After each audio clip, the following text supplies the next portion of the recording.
வணக்கம் ஈடமலம் நேயர்களே. தமிழ்நாட்டுல வந்து பார்த்தீங்கன்னா, அரசியலும், கலையும் வந்து எப்பவுமே வந்து கலந்திருக்கும். அதுக்கு ஒரு அடையாளமா தான் நேற்று நடந்த ஒரு ஃபீல் குட்டான விழா.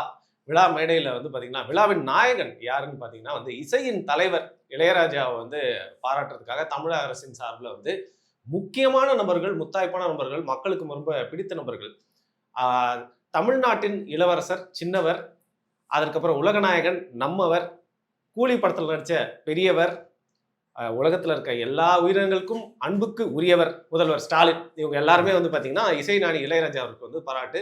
பார்க்கறதுக்கே ரொம்ப சந்தோஷமா இருந்து. சில பேருக்கு வந்து வயிறு எரியும். என்ன பண்றது? தண்ணி ஊத்தி அணைக்க வேண்டியது நம்மளோட கடமை இல்லையா? வணக்கம். வணக்கம். சரங்கு வந்தவர், அவருடைய மகன் சொறி வந்தவர், இல்ல அவருடைய மகன் படை வந்தவர் அப்படின்னு எல்லாருமே அங்கே அமர்ந்திருந்தாங்க. அதை நம்ம பார்த்தோம். சரியா? முக்கியமா நம்ம இதை எப்படி சொல்லலாம் அப்படின்னா, இசை அரசனுக்கு விழா எடுத்த இம்சை அரசன். ஏன்னா நம்ம இம்சை அரசன் 23ஆம் புலிகேசி தானே நம்ம ஸ்டாலின். இன்னும் சொல்லணும்னாக்கா 23ஆம் முதலமைச்சர் அவர். தெரியுமா அது? தமிழ்நாட்டின் 23வது முதலமைச்சர், 23வது புலிகேசி ஸ்டாலின். சரியா? அந்த விழாவை எடுத்திருக்கிறார். அந்த விழாவுக்கு வழக்கம் போல அவங்க அப்பா காலத்துலேயும் தானே வேலை. இந்த பக்கம் கமலஹாசன், இந்த பக்கம் சூப்பர் ஸ்டார் உட்கார வச்சுக்கிட்டு இவங்க வந்து பாராட்டு விழா, வாரத்துக்கு ஒரு பாராட்டு விழா எடுக்கிறது தானே அவங்க வேலை. அந்த வேலையை திரும்பி தொடர்றாங்க. இந்த குடும்பத்துக்கு இதே தான் குழப்பு. அதாவது ஈவினிங் ஆயிடுச்சுன்னா ஒன்று அவங்க என்டர்டைன் பண்ணணும், இல்லை அவங்களுக்கு ஒரு என்டர்டைன்மெண்ட் தேவை. இது அந்த குடும்பத்துடைய பரம்பரையாக இவர்கள் வழி வழியாக இவர்கள் செய்து வரக்கூடிய ஒரு வேலையாக நம்ம பார்க்குறோம். கருணாநிதி, ஸ்டாலின், அடுத்தது உதவாநிதி, அடுத்தது இன்பநிதி. பார்த்தீங்களா? ஃப்ரண்ட் ரோவில் இன்பநிதி இந்த உட்கார்ந்து இருந்தது. பக்கத்தில் வைகோக்கு துணையா. வைகோக்கு பாருங்க எப்படி இருந்த வைகோ இப்படி ஆயிட்டாருன்றது மாதிரி வைகோ வந்து இன்பநிதிக்கு துணையா அமர்ந்திருக்கிறார். அதுக்கு பக்கத்தில் கம்யூனிஸ்ட் தலைவர்கள். இவர்களுக்கெல்லாம் வெக்கம், மானம், சூடு, சொரணை கொஞ்சம் கூட இருக்காது. அப்படியே வந்து உட்கார வேண்டியது. எங்க இடம் கொடுத்தாங்களோ அவங்க செவுத்துல இந்த சாணியை அடிச்சாங்கன்னா அப்படியே ஒட்டிக்கிட்டு நிற்கும் தெரியுமா? அந்த மாதிரி வந்து ஒட்டிக்கிட்டு இருக்கானுங்க. இன்னும் பச்சையா சொல்லணும்னா இவங்கெல்லாம் வந்து திமுகங்கிற கம்பளியில் ஒட்டிய பி. சரியா? இது வந்து என்னைக்கும் அதை கழுவவும் முடியாது. அந்த கம்பளமே ஒரு நாத்தம் முடிச்ச கம்பளம். அதுதான் அந்த கூட்டணி. சரி, இப்போ நீங்க என்னதான் பேசணும், நான் டீசெண்டா தான் என்னால பேச முடியும். சரி, இவர்களை பற்றி வேற என்ன இதை விட டீசெண்டா வேற யாரும் பேச முடியும்? அதாவது பாடும் நிலா அப்படின்னு சொல்லிட்டு வந்து எஸ்பிபியை வந்து சொல்லுவாங்க. ஆனா எனக்கு ஒரே ஒரு வருத்தமான நிகழ்வு என்னன்னா, பாடும் சூரியன் அப்படின்ற பேரை வாங்கியிருக்க வேண்டிய நம்மளோட முதல்வர் ஸ்டாலின் திராவிட ஓலா என்று பேர் வாங்கியிருக்கணும். ஓலானா அந்த கேப் அந்த மாதிரி ஓலா ஓலா ஓலா அப்படின்னு அந்த மாதிரி எடுத்துக்க வேண்டியதுதான். இல்ல, நான் அந்த பாடும் நிலா அதே மாதிரி பாடும் சூரியன்னா ஒரு ஸ்டாலினை பாட வச்சிருக்கலாம் இல்லையா? அவருடைய குரலுடைய ஆமா, அதுவும் என்னமா இருந்திருக்கும் அந்த குரல், அந்த காந்த குரலை நாம் கேட்க வேண்டாமா? இதுல என்னன்னு பாத்தீங்கன்னா, நீங்க ஒரு வாட்டி பாடி இருப்பாருன்னு நினைக்கிறேன். என்ன பாட்டு அது? அது என்னமோ கங்கை கரை தோட்டம் கன்னி பெண்கள் கூட்டம் ஸ்டாலின் நடுவினிலே ஓ இருந்திருக்கலாம். தரவுகளை எடுத்து சும்மா பின் பாயிண்ட் பண்ணி பேசக்கூடிய ஒரு கிஷோர் கே சாமி எதிர்கட்சியில் இருக்கவங்க கூட வந்து பாத்தீங்கன்னா அவர் ரிசர்ச் பண்ணி பேசுவாரான்னு. ஸ்டாலினை பத்தி என்னங்க ரிசர்ச் பண்ண முடியும்? ஸ்டாலின் செல்லா மேரிஸ் காலேஜ்லயும் குயின் மேரிஸ் காலேஜ்லயும் பொறுக்கித்தனம் பண்ணதெல்லாம் ரிசர்ச் பண்ண சொல்றீங்களா? என்ன பேசுறீங்க நீங்க? ரிசர்ச் பண்ணுறதுக்கு ஏதாவது ஒரு ஆள் தராதரம்ல ஒரு ஆள் இருக்க வேண்டாமா? ஸ்டாலின் என்னங்க ரிசர்ச் பண்ணுவீங்க? மொள்ள மாதிரித்தனம், கேப் மாதிரித்தனம், இதையெல்லாம் ரிசர்ச் பண்ண முடியுமா? என்னங்க பேசுறீங்க? சரி, இப்போ நான் கேட்குறேன், பதில் சொல்லுங்க. சரியா? இப்போ இசையும், அதாவது இசையும் இளையராஜா பிரிக்கவே முடியாதுன்னு சொல்ற மாதிரி வந்து பார்த்தீங்கன்னா, கலையும் கலைஞர் குடும்பத்தையும் வந்து பிரிக்கவே முடியாது. அவர் கலைஞர், ஆர்டிஸ்ட். அவருடைய பயணம் சினிமா ஆர்டிஸ்ட். ஆயக்கலை 64 கலைகளில் திருட்டு கலையை தெரிந்தவர். இதை தவிர்த்து என்ன பெரிய கலைஞர்? என்ன கலையில பெரிய அப்படியே வித்தகர் ஆயிட்டார் அவரு? இல்ல, முத்தமிழ் வித்தவர். நீங்க வந்து பேச போற முடிவாயிருச்சு, திட்ட போற முடிவாயிருச்சு, தப்பு தான் பேச முடியும். எனக்கு கேள்வியை முடிச்சுட்டு அதுக்கப்புறம் உங்களுக்கு என்ன வேணா பேசிக்கோங்க. சரி, எனக்குன்னு ஒரு வேலை இருக்குல்ல, அதை செய்ய விடுங்க. நான் என்ன சொல்றேன், இப்போ வந்து கலைஞர் வந்து பாத்தீங்கன்னா சினிமா கூட தொடர்பு இருக்கு. ஸ்டாலினும் வந்து பாத்தீங்கன்னா நடிச்சு தன்னுடைய திறமையை வந்து ஸ்கிரீன்ல காட்டி அதுக்கப்புறம் வந்து அபார திறமை. உதயநிதி அவர்கள் பத்தி நம்மளுக்கே தெரியும். முன்னணி ஹீரோவா இருந்து உச்சத்துல இருந்து இப்போ வந்து அரசியலுக்கு விட்டு வந்திருக்காரு. ஏன்னா வந்து துணை நடிகரா இருந்தார். இப்போ வந்து துணை முதலமைச்சரா இருக்காரு. இல்ல, அவர் உச்சத்துல இருந்து அரசியலுக்கு வந்திருக்காரு. கேரியரோட உச்சத்துல. யாருடைய உச்சத்துல? ஏங்க விஜய் சொன்னா மட்டும் ஏத்துக்கிறீங்க? ஏங்க விஜய் ஸ்டாருங்க, இது யாருங்க? அந்த ரைமிங்க விட்டுறலாமா ப்ளீஸ்? ஏங்க ஸ்டாலின் பேசினா கேட்டுப்பீங்க, மற்றவங்க பேசினா கேட்டுப்பீங்க, நான் பேசினா கேட்டுக்க மாட்டீங்களா? நீங்க டைமிங்கா பேசுங்க. அந்த ரைமிங்கா பேசுறேன்னு சொல்லிட்டு ப்ளீஸ். என்ன அறுக்காதீங்க அப்ப அப்படி. ஸ்டாலின் பேசுனது மட்டும் அப்படியே ரொம்ப அப்படியே இதுவா ரொம்ப அழகா இருந்ததா? தேன் எனக்கு மாதிரி பாஞ்சுதா எனக்கு உங்களுக்கு பதில் காதுல? சொல்லுங்க. கலைக்கும் இவங்க குடும்பத்துக்கும் சம்மந்தம் இருக்கு தானங்க. ஏன்னா கலைஞர் எழுதாத இருந்ததுங்க. கதையா? எடுக்காத இல்லங்க படமா? அதெல்லாம் இருக்கு. நான் முதல்ல இங்க நம்ம ஸ்டார்ட் பண்ண வேண்டியது எதுல இருந்து தெரியுமா? ம், நம்ம ஸ்டார்ட் பண்ண வேண்டியது எதுலன்னா, ம், இப்ப ஸ்டாலின் வந்து இந்த விழா எடுத்தார்ல, இதுல கமலஹாசன் வந்து சொல்றாரு. என்ன ம், சொல்றாரு? ம். இந்த பாடல் லிஸ்ட் எல்லாம் வந்து ஸ்டாலின் தான் குடுத்தார். பண்ணிருப்பாரு. அப்படியே ஸ்டாலின் குடுத்துட்டாலும் நாங்க அசந்து தான் போயிடுவோம். என்ன சரியா? நான் கேட்கிறேன், இது ரொம்ப சிம்பிளான கேள்வி. சரியா? ஸ்டாலின் வந்து இளையராஜாவுக்கு பரம ரசிகர்ன்னு சொல்றாங்க இல்லையா? முதல்ல வந்து ஏஎம் ராஜாவுக்கும், இளையராஜாவுக்கும் உள்ள ஒரு ஒற்றுமை என்ன? ஒரு வேற்றுமை என்ன? சொல்லுங்க பார்க்கலாம். அடுத்து வண்ணக்கிளி, கூண்டுக்கிளி, அன்னக்கிளி, சிவப்பு கிளி, வேணும்னா வெட்டுக்கிளி. இதில் ராஜா இசை அமைத்த படம் எது? சொல்ல முடியுமா ஸ்டாலினால? அன்னக்கிளி உன்னை தேடுதே அப்படின்னு அந்த பாட்டு இருக்குல்ல, அதை பாடியது யாரு? டிஎம் சௌந்தரராஜனா, டிஎம் செல்வகணபதியா?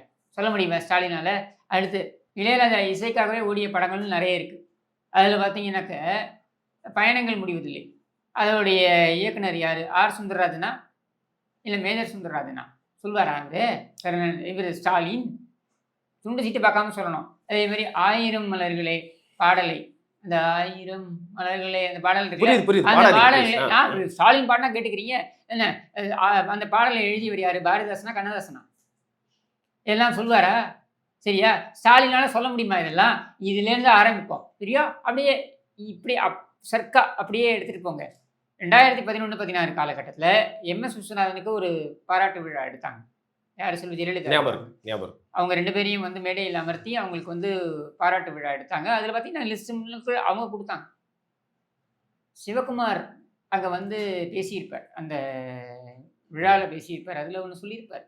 தமிழகத்தில் அந்த தமிழ் துறையில் இந்த பின்னணி பாடல்கள் அப்படின்றது எப்பொழுதுலேருந்து ஆரம்பித்ததோ அதிலிருந்து இப்போ வரைக்கும் இருக்கக்கூடியது, அவங்களுடைய காலம் வரைக்கும் இருக்கக்கூடிய அத்தனை பாடல்களையும் ஒளிநாடாவாக பதிவு பண்ணி அவங்க அதை வாங்கி வச்சுருக்காங்க அப்படின்னு சொல்லிட்டு.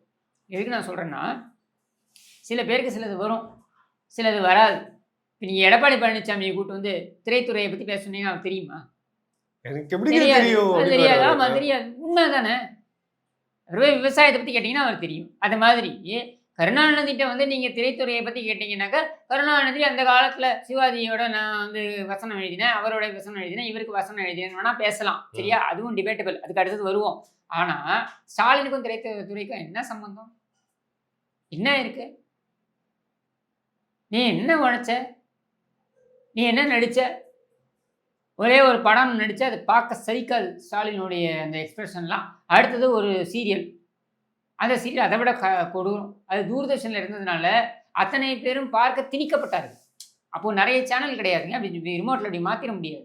ஸ்டாலின் மூஞ்சி தான் வரும்னா பார்த்து தான் ஆகணும். ஸோ நீங்கள் இந்த படத்தையும் சீரியலையும் பார்த்ததுல தான் திமுக எதிர்ப்புன்றது உங்களுக்கு வந்து உண்டாயிருக்கா? அந்த அவரோட எக்ஸ்பிரஷன்லாம் அதில் அது பார்த்துட்டு வரலன்னா நான் கேட்குறேன், நீங்கள் ஸ்டாலினோட படத்தை நான் போட்டு காமிக்கிறேன். அதுக்கப்புறம் நீங்கள் திமுக எதிர்ப்பு வரலன்னா நீங்கள் வந்து உண்மையிலேயே ஒரு அசாத்தியமான ஒரு பிறவின்னு எடுத்துக்கலாம். நான் என்ன கேட்குறேன், திமுக ஆதரவாளர் நான், ஸ்டாலின் ரசிகன். நானே பார்க்கல அந்த படத்தையும் சீரியலும். நீங்கள் உட்காந்து பார்த்துருக்கீங்களே, அதான் சொல்கிறேன். ஸ்டாலின் ரசிகன்றீங்க, எதை நீங்கள் ரசிச்சீங்க? நீங்கள் வெறியனா இருப்பீங்க. அந்த இவர் வடிவேலு கேட்பாரு, எதமா ரசிச்ச?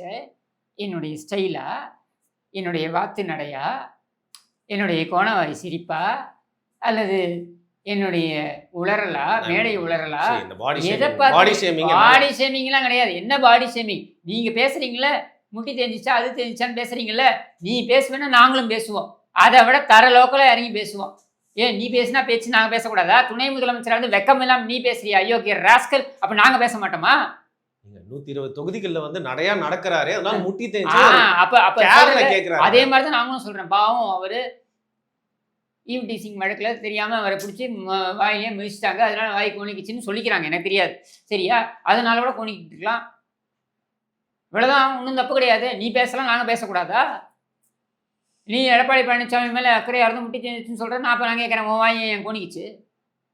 நீங்கள் எது வேணால் சொல்லுங்கள். கலைஞர் வந்து நிறைய கதை எழுதியிருக்காரு. படங்களுக்கு வந்து அதுல ஏன் வந்து அந்த ரஜினிகாந்தும் கமல்ஹாசனும் நடிக்க மறுக்கிறார்கள்? அதாவது எப்பவுமே வந்து பாத்தீங்கன்னா ஒரு கதையில எதுவுமே சாரமே இல்லைன்னா தான் பெரிய ஸ்டார்ஸ் தேவைப்படுவாங்க. கதையும் வந்து ஸ்ட்ராங்கா இருக்கப்போ யார் நினைச்சாலும் ஓட போகுது. ஏன் ரஜினி வேணும், கமல் வேணும்? இவருடைய எழுத்துக்களை போல எழுத்துக்களே இல்லைன்னு சொல்றாருல்ல, சூப்பர் ஸ்டார் சொல்றாருல்ல, கமல்ஹாசன் சொல்றாருல்ல, ஏன் நடிக்கல? ஏன்? நான் சொல்றேன் ஏன் நடிக்கல. அது ஒரு நீண்ட நெடிய கொடிய வரலாறு இருக்கிறது. அதை நான் சொல்றேன். தென்னகத்து ஜேம்ஸ் பாண்ட் அப்படின்னு அறியப்பட்டவர் யாரு? ஜெய்சங்கர். ஜெய்சங்கர் நிறைய சிஐடி படத்துல நடிச்சிருப்பாரு தெரியுமா? அந்த தென்னகத்து ஜேம்ஸ் பாண்ட் என்ற ஜெய்சங்கர் நிறைய வெற்றி படங்களில் நடித்திருந்தார். அதுக்கப்புறம் ஒரு நாள் முடிவு கொண்டார் கருணாநிதியோட கதை வசனத்தில் நடிக்கணும்ட்டு. அது அந்த படத்தோட பேரு வண்டிகாரன் மகன். சரியா? அந்த படத்தோட மார்க்கெட் அவுட். அதுக்கப்புறம் 2 ஆண்டுகளுக்கு அப்புறம் வில்லனா நடிக்க வேண்டிய இடத்துக்கு தள்ளப்பட்டார். சரியா? அதுக்கப்புறம் பார்த்தீங்கன்னாக்கா இவர் திரிசூலம் என்கிற சிவாஜியோட வெற்றி படம். அந்த படத்தில் வந்து நடித்த நடிகர் திலகம். அதுக்கப்புறம் ஓராண்டுக்கு அப்புறம் 1.5 ஆண்டுகளுக்கு அப்புறமா நடித்த படம் கருணாநிதியோட கதை வசனத்தில் வந்த திரைப்படம். அந்த திரைப்படம் மாடி வீட்டு ஏழை. சரியா? அதோட அது ஒரு ஃப்ளாப்பு படம். சரியா? அதுலேருந்து மீளு வரதுக்கே சிவாஜிக்கு பல காலம் ஆச்சு. சரியா? இது இல்லைன்னு நீங்கள் மறுக்க முடியுமா? அடுத்தது கார்த்திக். அப்போ இளம் ஹீரோ, பெரிய வெற்றி படம்லாம் கொடுத்தவர். அவர் நடித்த படம் ஒரே ரத்தம் கருணாநிதியோட வசனத்தில். அது ஒரு தோல்வி படம். சரியா? இதெல்லாம் கூட பரவாயில்ல. இதில் பார்த்தீங்கன்னாக்கா ஏழைகளின் கமல் அப்படின்னு பேர் எடுத்தது யாரு? நம்ம மைக் மோகனா. சரியா? அவர் பார்த்தீங்கன்னா இளைய நிலா அப்படின்லாம் வரும்ல, அந்த எல்லாம் அந்த மைக் மோகன். ஒரு லைன் ஃபேன்ஸ் ரசிப்பாங்க. பொழிகிறதே மட்டும் எனக்காக ப்ளீஸ். இளைய நிலா பொழிகிறது, கோபாலபுரத்தை காரி துப்புகிறது அப்படின்னு என்ன? சரியா? அதுல இந்த மைக் மோகன் 99 படத்துல அவருடைய டப்பிங் குரல்ல தான் நடிச்சார். அவர் சொந்த குரல் நடிக்கல. டப்பிங் குரல் தான் ஒருத்தர். அவர் பேர் சுரேந்தர்னு நினைக்கிறேன். அவர் தான் அந்த குரல் கொடுத்தார். 100வது படம் சென்டிமெண்டலா அவர் வந்து அவருடைய குரலில் நடிக்கணும்னு முடிவு பண்ணாரு. அப்படி பார்த்தா டயலாக் யாரு? நம்ம கருணாநிதி. சரியா? லெக் தாதா அப்படின்ற மாதிரி நம்ம கருணாநிதி. என்ன ஆச்சு கடைசியில்? அந்த பாசக்கிளிகள் அப்படின்ற படம் அதோட மோகனுடைய மார்க்கெட் அவுட். அதாவது 100வது படத்தை கருணாநிதியோட வசனத்தை பேசி நடித்தார். அதோட மார்க்கெட் அவுட். அதுக்கப்புறம் 2 ஆண்டுகளுக்கு அப்புறம் உருவம் என்கிற படத்தில் பேயாக நடிக்க வேண்டிய நிலைக்கு தள்ளப்பட்டார். அதுதான் ராசிதான் உன் முகமே ராசிதான்ற மாதிரி கருணாநிதியோட இசை நிகழ்ச்சியா இல்ல அரசியல் நிகழ்ச்சியானே தெரியலையே. சொல்லுங்க. அப்புறம் வேற யாருக்கு என்ன? அதுக்கப்புறம் பார்த்தீங்கன்னா ஒருதலை ராகம், சிவப்பு மல்லி போன்ற ஹிட்டு படங்களை எல்லாம் கொடுத்தவர் யார்? நம்ம வாகை சந்திரசேகர். சரியா? அவர் வந்துட்டு தூக்கு மேடைங்கிற கருணாநிதி வசனத்தில் வந்த படத்தில் நடித்தார். அதோட மார்க்கெட் அவுட். சரியா? அதுக்கப்புறம் பார்த்தீங்கன்னாக்கா இவர் பிரபுவுக்கு கருணாநிதி வசனம் எழுதிய காவலுக்கு கெட்டிக்காரன். அது வந்து சூப்பர் ஃப்ளாப்பு. சரியா? அவுட்டு. அதுக்கப்புறம் பார்த்தீங்கன்னாக்கா கேப்டன் விஜயகாந்துக்கு கருணாநிதி கைவசனத்தில் எழுதிய பொறுத்தது போதும். சரியா? அவங்க எல்லாரும் நாங்கள் பொறுத்தது போதும்னு ஓடி வந்துட்டாங்க தியேட்டர்லேருந்து வெளியில், ஆடியன்ஸ் எல்லாம். அந்த படமும் அவுட்டு. சத்யராஜுக்கு கருணாநிதி வசனம் எழுதிய மண்ணின் மைந்தர்கள் ஒரு தோல்வி படம். முரளிக்கு கருணாநிதி வசனம் எழுதிய பாசக்கிளிகள் ஒரு தோல்வி படம். கருணாநிதி வசனம் எழுதிய கண்ணம்மா ஒரு தோல்வி படம். கருணாநிதியின் பொன்னர் சங்கர் ஒரு தோல்வி படம். கருணாநிதியின் புதிய பராசக்தி ஒரு தோல்வி படம். கருணாநிதியின் இளைஞன் ஒரு தோல்வி படம். கருணாநிதியின் புயல்வாடும் பாட்டு ஒரு தோல்வி படம். கருணாநிதியின் இதயங்கள் நீதி ஒரு தோல்வி படம். கருணாநிதியின் தென்றல் சுடும் ஒரு தோல்வி படம். பராசக்தி படத்தின் வெற்றிக்கு கருணாநிதியின் வசனம்தான் காரணம் என்றால் இப்ப சொல்லுங்க. பராசக்தின்றாங்களே, பராசக்தியின் வசனத்துக்கு கருணாநிதி தான் காரணம் என்றால் சிவாஜி இதே கருணாநிதியோட வசனத்தில் எழுதிய ரங்குன் ராதா மற்றும் குறவஞ்சி இந்த 2 படங்கள் தோல்வி அடைந்ததுக்கு யார் காரணம்? மலைக்கல்லன் படத்திற்கு கருணாநிதியின் வசனம் தான் காரணம் என்றால், புரட்சித் தலைவர் எம்ஜிஆர் நடித்த மலைக்கல்லன் படத்துல கருணாநிதி வசனம் தான் வெற்றிக்கு காரணம் என்றால், அதே புரட்சித் தலைவர் எம்ஜிஆர் நடித்த நாம் படத்தின் தோல்விக்கு யார் காரணம்? இப்ப நான் சொன்ன அத்தனைக்கும் பார்த்தீங்கன்னா இயக்குனர் வேற, நடிகர் வேற, நடிகை வேற, சக கலைஞர்கள் வேற, இத்தனை பேர் வேற. ஒரே காமன் ஃபேக்டர் தான். எது? கருணாநிதி வசனம். இப்ப புரியுதா ஏன் கருணாநிதியை வைத்து கமலஹாசனோ ரஜினிகாந்தோ ஒரு படம் கூட எடுக்கவில்லை? ஏன் கமலஹாசன் ரஜினிகாந்தை விடுங்க, ஏன் உதவாநிதி ரெட் ஜெயிண்ட் ஆரம்பிக்கும்போது கருணாநிதி நல்லா தானே இருந்தாப்புல, மாநாட மாறுபாடெல்லாம் பார்த்து தானே இருந்தாப்புல, ரசிச்சு தானே இருந்தாப்புல. ஏன் அவரை கூப்பிட்டு சொல்ல வேண்டியதானே, எழுதுவா என் தாத்தா எனக்கு ஒன்று எழுதுங்க அப்படின்னு சொல்ல வேண்டியது. ஏன் லாட்ரின் மாட்டினை கூட்டு வச்சு மிரட்டி எழுதி அது 37 லட்சம் வாங்கிக்கிட்டீங்கல்ல படத்துக்காக கதை எழுதுறேன்னு? ஏன் அதை எழுத வேண்டிய பா விஜயன் ஒருத்தனுடைய அவனை நாசமாக்கினீங்க நல்லா இருந்தால. நீங்க திரைத்துறைக்கு பெருசா கிழிச்சிட்டீங்களா? நீங்க ஆக்சுவலா உதயநிதி நடிக்கும் ஒளியின் ஓசை 2 நல்லா இருந்திருக்குங்க. கிழவனின் இம்சைன்னு வச்சிருக்கணும் அந்த படத்துக்கு பேர். ஒளியின் ஓசை அப்படின்றதே முதல்ல அந்த படம் அவ்வளவு நாராசமா இருக்குங்க. உண்மையிலேயே கிழவனின் இம்சைன்னு வச்சிருக்கணும். அது ஆனா நான் இதுல பாசிட்டிவ் சைட் என்ன பாக்குறேன்னா, ஒரு கலைஞன் இவ்ளோ தோல்வியும் தாண்டி கடைசி வரைக்கும் வந்து ஒரு வெற்றியை தேடி வந்து போயிட்டே இருந்திருக்காருல்ல. ஒரு கஜினி முகமது தான் அப்படிதான் பாக்குறேன் நான். அது என்ன வேணா இருந்துட்டு போட்டோம். ஆனா விஷயம் என்னன்னா, திரைத்துறைக்கு நீ என்ன கிழிச்ச? நீ ஒண்ணும் கிழிக்கல. நீயும் கிழிக்கல. உன் தாத்தாவும் கிழிக்கல. உங்க அப்பனும் கிழிக்கல. நீயும் ஒண்ணும் கிழிக்கல. உட்கார்ந்துகிட்டு நீங்க சுரண்டி தின்றீங்க. அவ்வளவுதான். உன்கிட்ட அதிகாரம் இருக்கு. அதனால எல்லா படத்தையும் மிரட்டி வாங்குற. அவ்வளவுதான். வேற என்ன இருக்கு? வேற என்ன சொல்ல முடியும் நீயே? இல்ல கடைசியா ஒண்ணு சொல்றேங்க. அரசியல் பேசுவோம். சினிமா பத்தி பேசி அதுல அங்க நின்னுகிட்டு அங்கே வந்துட்டு முதலமைச்சர் அங்கே அமர்ந்திருக்கிறார். முதலமைச்சருக்கு நிறைய வேலை இருக்கும். என்ன பெரிய வேலை இருக்க போகுது முதலமைச்சருக்கு? கழட்டுற வேலை. வேணுன்ட்டே சொல்லியிருக்காரோ ரஜினி? அது இருக்கும் நக்கல் நையாண்டியா தானே பேசினார் எல்லாரையும் பத்தியும். அது மாதிரி இதுவும் பேசியிருப்பார் அவரு. சரியா? இதுல அங்கே இருக்கிறவங்கள போதி தர்மரே. ஆமா. அரசியல் போதி தர்மர் போதி நான் சொல்ற கீழே கருணாநிதி மகன் தானே. கீழே கூட ஒரு கா போட்டுக்கோங்க. கபோதி தர்மன் போட்டுக்கோங்க. கரெக்டா இருக்கும்.